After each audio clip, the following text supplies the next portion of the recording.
एक उम्र होती है ना, जब आपको लगता है सारी दुनिया झूठी है, सब कुछ हमारे बस में है। बस वही उम्र होती है आशिकों वाली। हेलो हाय, मेरा नाम पंकज जीना है और आज जो कहानी मैं आपको सुनाने जा रहा हूँ उसे आप असलियत भी समझ सकते हैं और एक कल्पना भी। असल में उसको नाम मैंने दिया है आशिक।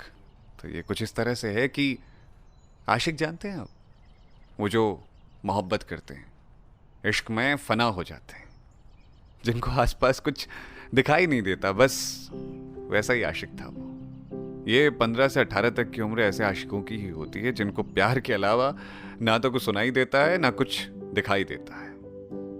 वो आशिक सोचता था मैं अपने प्यार के लिए कुछ भी कर जाऊंगा। अरे रहे होंगे पहले मजनू रांझा जैसे आशिक, मैं उन सब से अलग कहानी बनाऊंगा। अपना हीरो इश्क में पड़ गया था। वो दोनों इंटर कॉलेज में पढ़ते थे। लड़का 11th बी में था साइंस से और लड़की आर्ट साइड से। लड़के को पढ़नी होती थी फिजिक्स, केमिस्ट्री और मैथ्स की किताबें। लड़की को पढ़नी होती थी इतिहास, राजनीति और अर्थशास्त्र की किताबें। लड़के के साइड बैग में फिजिक्स की एक रेफरेंस रहा करती थी, लेकिन वो उसकी आंखों में मोहब्बत पढ़ा करता था। दोस्तों ने कभी बता दिया था कि वो देखती रहती है तुझे, और बस उस लड़के को प्यार हो गया उस लड़की से।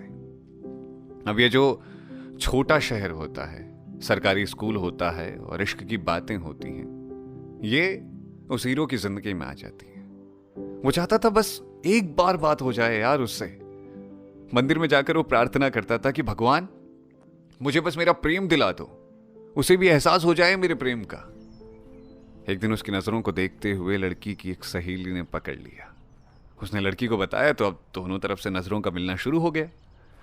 लड़की उन दिनों किसी और के इश्क में थी। लड़का बेपरवाह था। वो बस इतना जानता था कि अगर उसका इश्क सच्चा होगा तो वो एक दिन उसे जरूर मिलेगी। लड़का कभी जोर जोर से हंस देता, कभी किसी छत पर पत्थर मारकर भाग जाता, तो कभी जोर जोर से गाना गाने लगता। उसे लगता था कभी ना कभी उसकी हीरोइन उसकी ओर देखेगी और उससे बात करेगी। दिल लगा लिया था लड़के ने।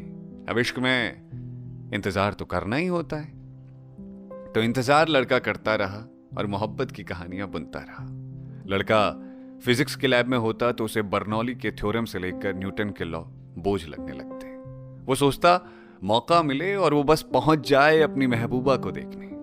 कभी कभी तो प्रार्थना करता कि हे भगवान, आज फिजिक्स वाले सर ना आए। जब उसकी प्रार्थना कबूल हो जाती तो वो बस उस लड़की से नजरें मिलाता रहता। एक वक्त बाद लड़के ने लेक्चर बंक करने शुरू कर दिए।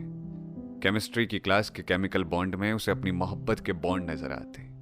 उन दिनों साइबर कैफे में इंटरनेट चलाया जाता था। लड़के ने फेसबुक पर भी अकाउंट बनाया था कि क्या पता कभी कभार उससे बात ही हो जाए। वक्त गुजरता गया और लड़का कभी दिल का हाल उसे बता नहीं पाया। कहानी अधूरी रह गई। दोनों 12वीं के बाद कभी नहीं मिले।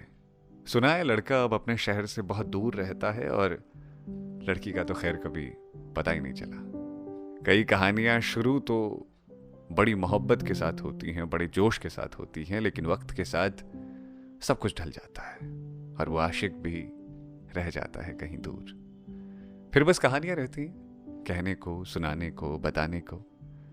तो ये थी आज की कहानी। उम्मीद है आपको पसंद आई होगी, और अगर आपको पसंद आई तो इसे शेयर जरूर कीजिएगा।